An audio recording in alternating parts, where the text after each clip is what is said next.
Okay, Johnny Hiles, thanks so much for coming on the Happiest Retirees podcast. It's great to be here. I really appreciate you coming on. I'm excited to talk to you.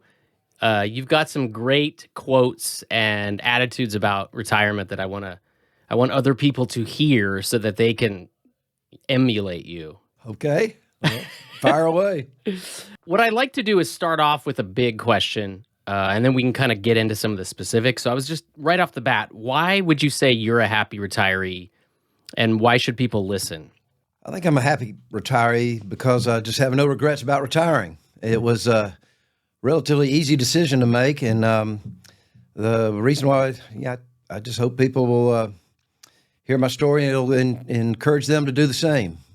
Well, okay, I love that you have no regrets and that you're just so happy to be a retiree because I'm sure that's a big reason why people wait or worry. They wonder, like, is it the right time? And so your original plan was to retire at 70, but you ended up retiring at 68. So how did your plan change?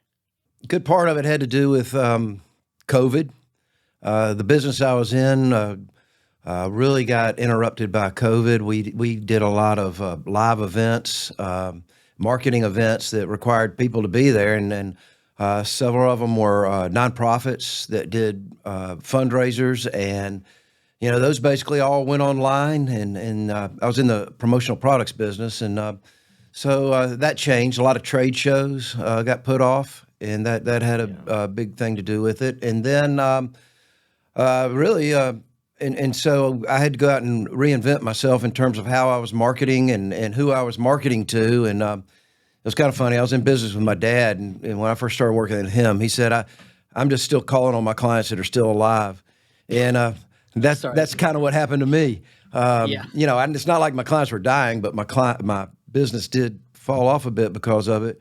And doing the social media marketing, I'm not much of a social media person, and doing some of those things. It was just, I didn't have the drive to go out there and start beating on doors. I was kind of out of gas, and I read Wes's book, Happiest Retirees, What They Know, and after I read that, honestly, I said I can do this, and it really inspired me to just go ahead. It was time to do it, and I got my wife on board too. That helped.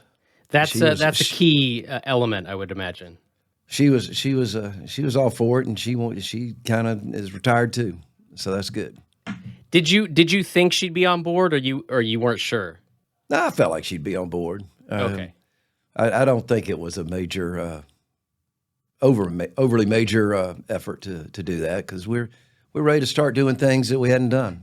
Yeah, and you mentioned Wes, so you're referring to Wes Moss, who wrote What the Happiest Retirees Know. And you were reading this already, you had just found it and thought this might be a good thing to help me decide? Well, I heard him talking about it on his little radio show that he does on a local radio station. Maybe it might be national, I don't know. But yeah, I heard him talking about that, and I said, I want to check this out, because I was toying with the idea, and, find out what the other people know. Yeah, right. Hey, and that's why I want you on this show, so other people can find out what you know. So it's everyone's paying it forward. Exactly. So Johnny, tell me about your career trajectory over the, start to finish, where you started, where you ended up, what happened along the way. Okay. Well, first part is pretty brief. I graduated University of Georgia in 1978, majoring in accounting.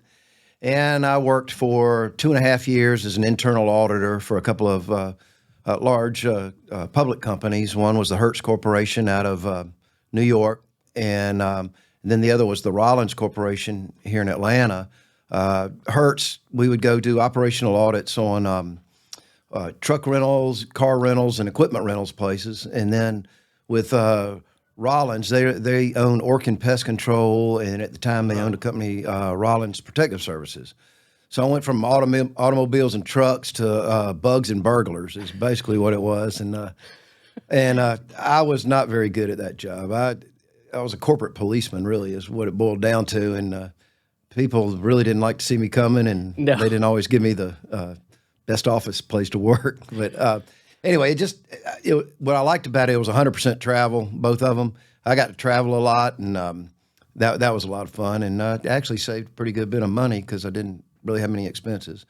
And then I got recruited to go be the area controller for a truck rental company. It was called Jartran.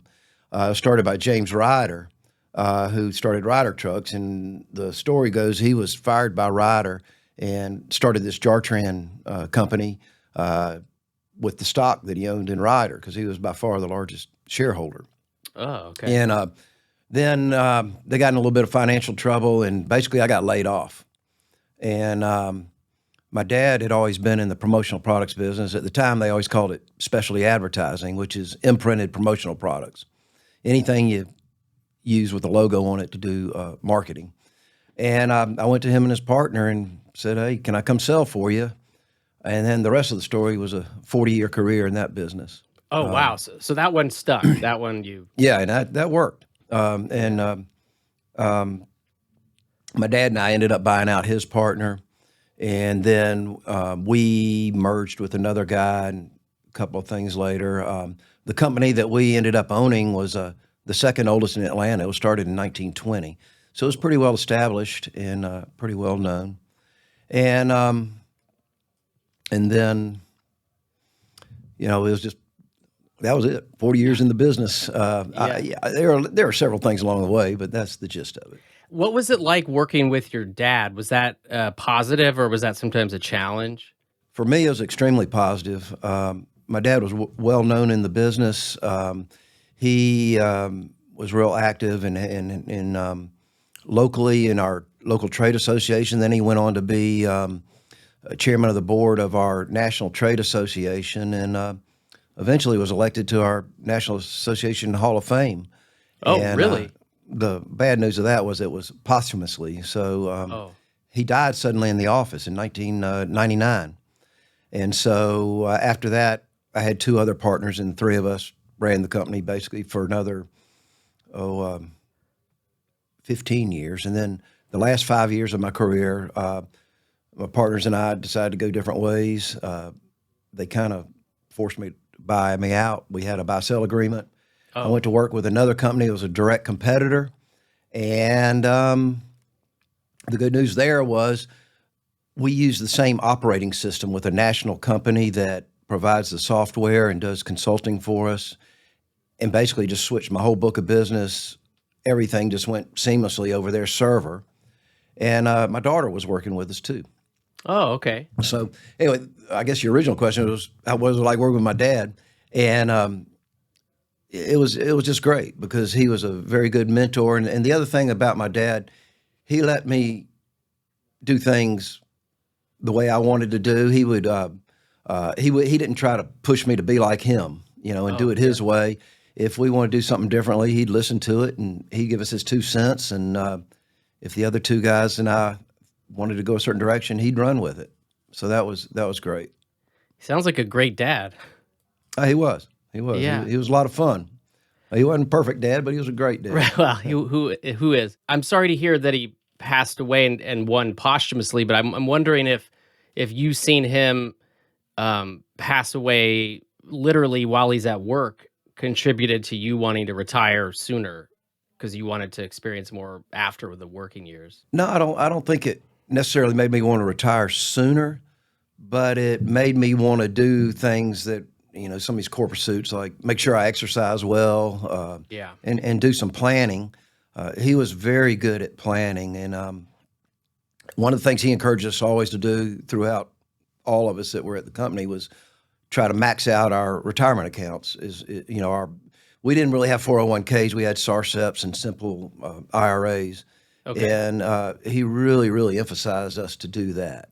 And then he did other things like talk to us, health insurance, those kind of things, made sure that we had good plans that way. Yeah. And so you said he seen, his health that really catapulted you to sort of step up and exercise more in your life? Oh yeah, definitely. But also my wife had a good hand in that too. She convinced me that's what I needed to be doing as well. And so that was a good part of it. Well, tell me a little bit about what you do. I know you play pickleball 4 to 5 times a week. What else do you do? Pickleball is relatively new for me, but I played a lot of tennis. Okay. And then just a not a heavy duty workout, just like 20 minutes on the elliptical, and then a little circuit on different machines throughout the gym. And it's all in all about an hour a day, 50 minutes to an hour a day. I try to do the same, or if I tell myself if I can just get on and do a little something, it's not overwhelming. I don't know if you feel that way. Oh, well, exactly. But the other thing, the other key for me, and it still is a little bit, I had to do it in the morning. I couldn't, if I waited to do it in the afternoon, it wasn't going to get done. Yeah. When I was working, I'd get up pretty much every morning at 4:40, probably no later than 5 to get the workout in, and then get back home and get ready to go to work. Yeah. The office that I was at for most of my career was only a 10-15 minute drive from my house, but the last 5 years it was more like a 25-30 minute drive depending on the traffic. And Okay. so That makes a difference. Yeah. but that was one of the sort of a good thing about COVID, though. I started working more from home, and it did help me get a little bit more technologically savvy. Although Oh, okay. I'm still not good at it. But you're as I had another guest who said she's just good enough to be dangerous. So maybe Well, that you that's fit into close. that category. You were talking about where you worked, and I just wanted to talk about like where you live. So you've always worked in Atlanta, right? You grew up there, and you spent 4 years. As you said, you spent 4 glorious years in Athens at UGA. But Yeah, other than that, you've always lived in Atlanta. yeah. That first job I had, or first two jobs, was a lot of travel. But yeah, I was living in Atlanta. Okay. So you just commute to different parts of, I mean, because Atlanta's so big, it was one job was maybe on one side and you lived on the other. Well, in the we go to the office, but in the old days when you used to really knock on doors and go see people in person, it depended on where the client was, and I'd go see Yeah. them. And we did have a showroom in the office, and clients would come in to look at things in our showroom. But yeah, Atlanta's a big city, and we did a lot of driving, but probably the last 10-12 years, more and more of it just got to be because we could do things over the internet. We could do Yeah. presentations on the internet. We could see people on the internet. But I still preferred face-to-face Yeah. communications. But after COVID, people wouldn't even let you in the door. I know. Yeah. It seems like it weeded out some of the unnecessary work items like, hey, drive to the other side of town for a 30-minute meeting. Sometimes that's not necessary. You can just do it online. But then some things you really need that face-to-face experience. You mentioned core Well, pursuits earlier. our Those are business, what we refer to as hobbies on steroids, things you're really, really passionate about. So we've kind of covered a couple of yours already. Physical fitness. So you like pickleball, uh, going to the gym. Tell me about some of your other core pursuits. well, I hope one of them is going to come into more and more to travel. Okay. And that was one of the reasons we want to travel early, just while we can.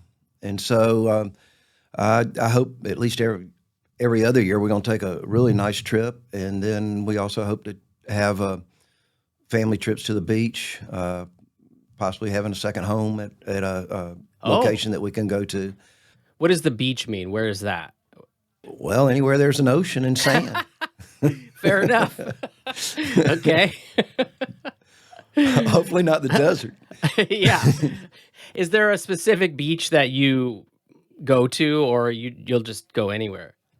Well, the closest beaches to Atlanta are probably the Atlantic. So anywhere on the South Carolina coast down to North Florida.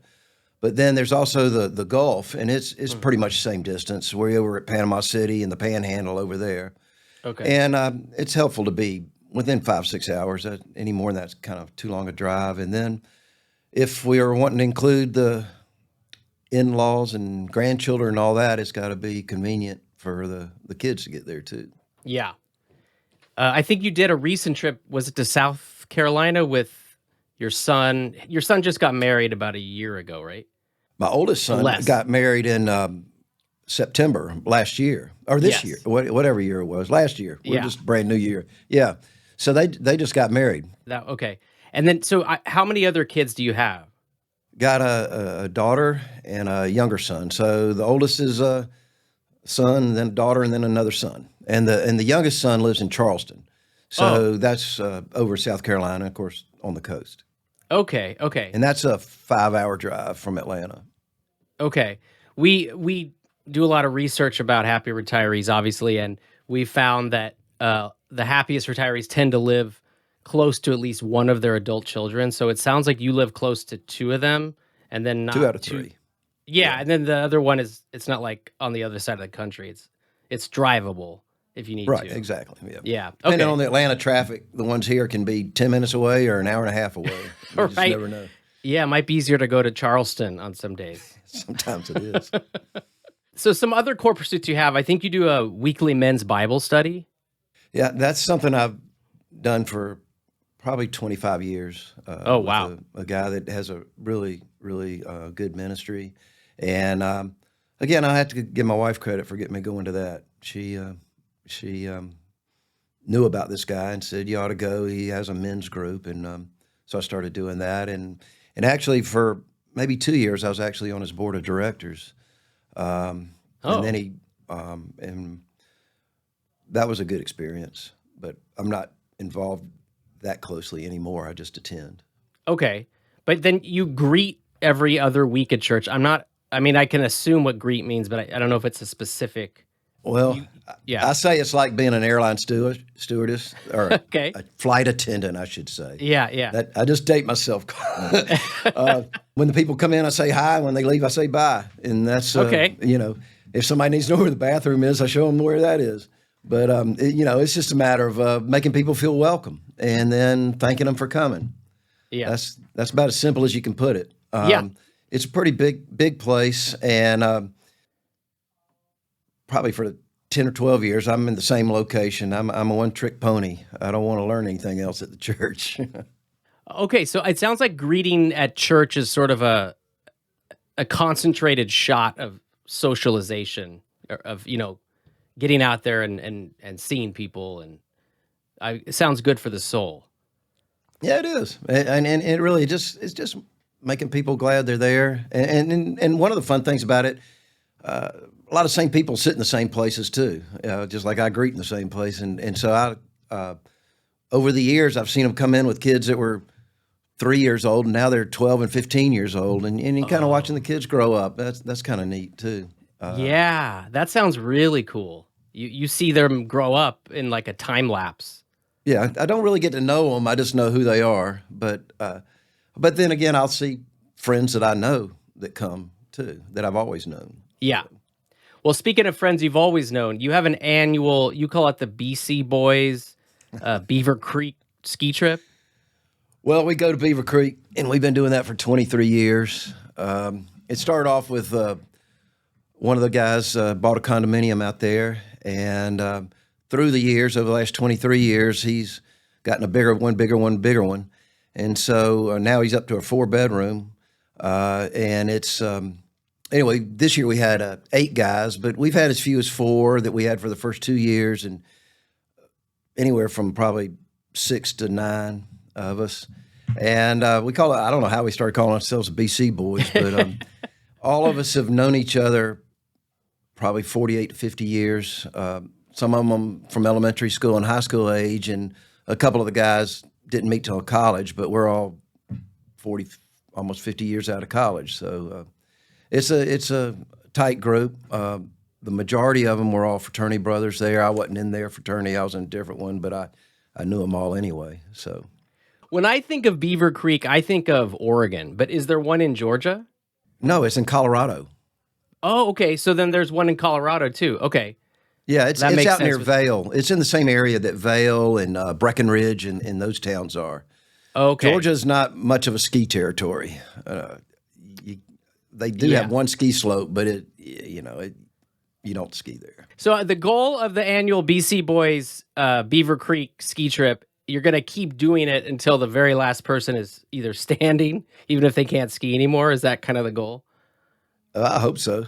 I think 2 years ago we started laughing about it, and we said, "Last man standing gets the condo."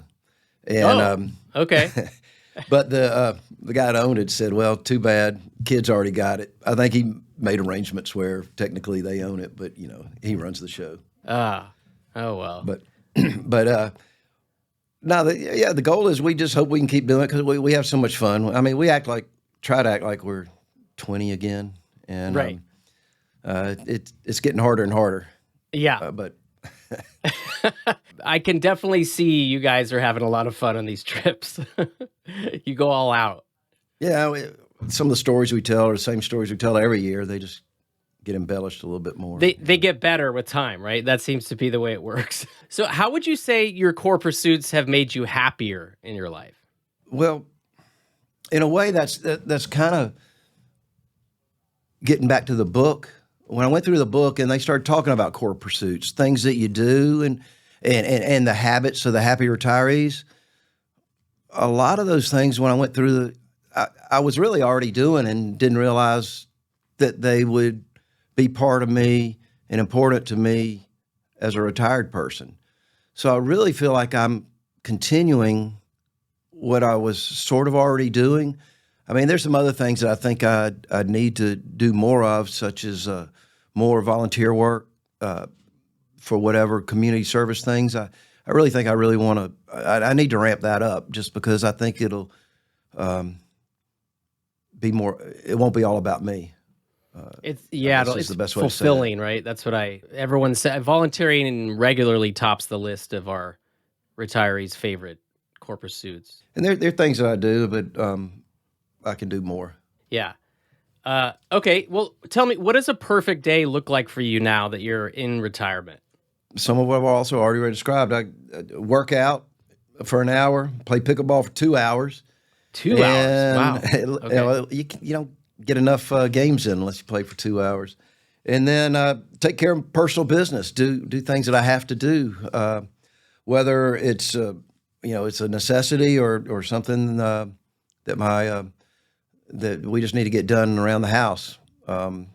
We're getting ready to move pretty soon, and we've got to get our house in order to show it. And so that's going to be a big thing. And so I think the perfect day would be getting all that out, getting all that done. So Yeah. it might not be one day; it might be a few weeks. It's going to be a process. We lived in the same house for 28 years, and then sold it and downsized into a high-rise condo building. But the downsize was way too much, and got a different one on a much higher floor. And but now that we have grandchildren and things, it's just better to. We need more space, and I'm tired of taking the dog 16 floors to the bathroom. Oh man, yeah. And so I think so. The perfect day is going to be getting ready to move and spending time on that, but also doing these personal things as well. Do you ever just hold the dog sort of towards the window when you don't feel like walking or going? Well, Probably not a good idea. no, but she looks out the window, but she doesn't really notice. But She's a 4-year-old Boykin Spaniel, right? correct. My family had a dog that I was not a pure spaniel, but it looks a lot like your dog, or it looked a lot like your dog. And this dog was so happy, we named him Happy. So I think that breed of dog just must be a really great breed. Yeah, they are. I mean, this is the first one we've ever had. We've always had labs, and being in the condo, we needed to downsize a dog as well. I guess. You downsized the dog and the condo at the time. and labs shed a lot too. They're you got to do a lot of vacuuming. And Boykin sheds a little, but not near as much. This is interesting. You downsized and now you're upsizing again. It's not a major upsize. It's just more spread out. And, Okay. it'll be when my son comes with his grandson, they won't be all on the same floor. We won't have the same common area. Hopefully, the room that we're going to build out, it's a townhome. It's not a separate home. And Yeah. it's not near as big as our original home. Okay, but it sounds like it'll be more convenient for having kids and grandkids around and dogs. Yeah, it'll be kind of a playroom / third bedroom. They'll be downstairs where they can be by themselves when they want to be. And I'm always fascinated because I don't know Atlanta as well as I want to know it. Like what part, where do you live now? Where will you be moving to? First of all, when we moved from our house to where we are now, we're in an area called Buckhead. First of all, that's Okay. I know well-known Buckhead. area, Buckhead. When we only moved 2 miles, and now we're moving 2 miles back almost to where we were. Oh, So okay. it's not far. And Okay. both of us, we probably live within 5 miles of where we lived our whole lives. And our condo building is on Peachtree Street, which pretty much Oh, that's all that's you a ever hear famous about street. Atlanta. Yeah. But the neighborhood I spent my elementary school years in is directly across the street from our condo building. Oh, how interesting. So that street dead ends into Peachtree, right where our building is. So you can probably go to the same grocery store you went to. Boykin can go to the same. I'm sorry, Boykin's the breed. Not, your dog can maybe go to the same vet. You're gonna have the same infrastructure, for lack of a better Well, term. this is going back 60 years ago. The stores have changed and the storefronts have changed. Yeah. It's not the same place. Like where this building is, there used to be a Wendy's, Oh, okay. that kind of stuff. But the grocery store's in basically the same location, but it's not the same store. That kind of Okay. stuff. But in general, but yeah, when you start talking about the vet's, he's long gone. He was a generation ago, Yeah. Okay. and so but the vet's very close. Everything's very convenient. Yeah. That's the key. Yeah. Okay. So you said something to me that I thought was really profound. You said, in a way, retirement recreated me. I didn't recreate myself. Tell me a little bit more about what you meant.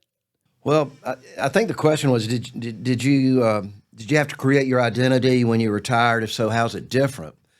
And well, by saying that in a way, retirement recreated me. I didn't recreate myself. Part of it is just what people call me. I grew up till I graduated college. Everybody called me Johnny, but when I became a professional, it's John, and and so and then when I was working with my dad, people started calling me Junior. Just people call, they'd say, "Do you want to speak John Senior or Junior?" And everybody say, "Well, Junior." And so people would just start calling the office and say, "Can I need Junior?" They didn't even bother to say my first name. But basically, for my whole working career, and when I'd meet new people that didn't know me my whole life, I'd go by John. But now, most of the people I'm meeting are either people I've known my whole life, or they're new people that my wife is introducing me to, or that we're meeting together in our building, and it's Johnny. And uh, and that's fine, because you know Yeah. what? I don't need to be a professional anymore. I just need to be me. Right. Well, and I was introduced to you as Johnny, and so the way my brain works, that locked in Johnny. So I felt bad thinking you might want to be called John or Junior. Yeah. Either one, I'll answer anything. I've been called a lot worse. Okay. Okay. All right, Johnny. I'm sticking with Johnny. What is the biggest challenge you think you faced along your retirement journey? Over the years, I think the one of the biggest challenges would just be to making sure that I maxed out my retirement, the maximum I could put into my IRA plans or whatever. Because again, my dad drilled it in our heads. You do it and it will grow, and it did. It did pretty well. And so, I think that was one of the main things. And then towards the end, just feeling confident that it could do it. Yeah. I think one of the podcasts a couple guys ago, it might have been the guys that were the engineers, the trains. I Oh think yeah. one of the guys said, make sure you have enough money to retire or to quit work, and then do it, and Yeah. then quit. And I think that sums it up right there. So it was just planning ahead of time, and having the confidence to know that it could happen. And because I just wasn't ready to keep chasing orders. Right. So the first challenge was sort of, do I have enough money? And then after that, it was the confidence of, should I really be doing this? What am I going to do in my life, type of thing? Yeah, and then in reviewing things that are, I'm not advertising for that book, but it really it gave me the confidence to do what I want to do. Right. Well, hey, we love that. Yeah. Okay, so tell me, have you felt in retirement, have you felt more limitations or less than you felt when you were working? Oh gosh, that's no question at all. There are no limitations. That's what I like about it. I do. Yeah, of course, there's certain things you just have to do, but in general, the definition of retirement to me is the freedom to do what you want to do, living it on my terms, and not having to do meet quotas and bring home a paycheck, because Yeah. it is no paycheck. Yeah, well, so that's I get that answer a lot too. The biggest limitation for some is, maybe as they're getting older, they can't play tennis as much as they want, but in terms of the social or the happiness level, there's like way less limitations. Oh, absolutely. Yeah. And sometimes it's harder to figure out what not to do, and prioritizing what really is a priority, and what is something that I'm just doing because I don't want to do what I have to do, but I can do the other, if that makes sense. Yeah, you can pick and choose the things that you really want to do. Right, but I need to pick and choose them wisely, and sometimes you take fun over work. Right. Yeah. Well, this is the time to do it, it seems like. Yeah, and you never know when your day's going to come. And everybody, when I talk about my dad dying of a heart attack in the office, everybody goes, "Oh, I'm so sorry to hear it." And I said, "Well, not really, because he really enjoyed his work. He had a great career, and we didn't have time to plan for it. But then again, he had no suffering or whatever. I call Yeah. it the Fred Sanford. If you ever watch Sanford and Son, he's always having, "Oh, I'm having a big one," and Yeah. he was gone. And but it's okay. So you never know when it's going to happen. So you need to do it now. And I think that's another thing. They were starting to take nice trips, and that's got to do it while we can. Yeah. I read a quote the other day and I'm probably going to butcher it, but it was something like all this stuff you're doing to get to your life, to get to where you want to be in your life, that actually is your life. So start being grateful of what's happening right now. So you said something else. You're just full of profound quotes. So I just want to say another one that you had said before was, "Don't compare yourself to others. Comparison is the enemy of contentment." Talk a Yes. little more about that. First of all, know all those quotes are plagiarized. They're not Ah, mine. okay. Okay. I wish I could take credit for them, but I can't. Well, basically, if you start comparing yourself and say in retirement, well, so and so's got this and this and this, and I've got this and this and this. Well, you're always not going to be content with what you have, and there's always somebody that's got more than you, and somebody that's got less than you, and so just you can't do it. So I can't go into retirement comparing somebody else's lifestyle to mine. I just got to be happy with what I got, and Yeah. and I am. We're very lucky. We've had some help along the way, and Yeah, I struggle with comparing myself to other people, and it never works out for me. If I'm happier when I don't, when I'm just trying my best and not trying to do that. So I completely understand that. but that's Uh, an important quote. You just be happy with what you got, and it really comparison is the enemy of contentment. You're never going to yeah, be content.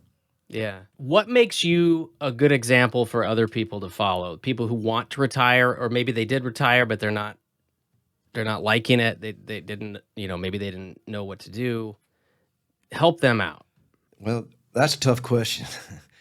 Mainly because basically I've just finished my rookie season. I've only been retired a year, so I don't have a great track record. But what I can say is, right now I'm very happy at where I am in life, and I am, I think, doing the core pursuits I like to do. I do want to do more volunteering, but in general, I think the example I set is I said I was going to do it, and I did it. And Yeah. if it continues that way, things are going to be fine. I'm trying to think of a Georgia football player who was rookie of the year, maybe Jalen Carter.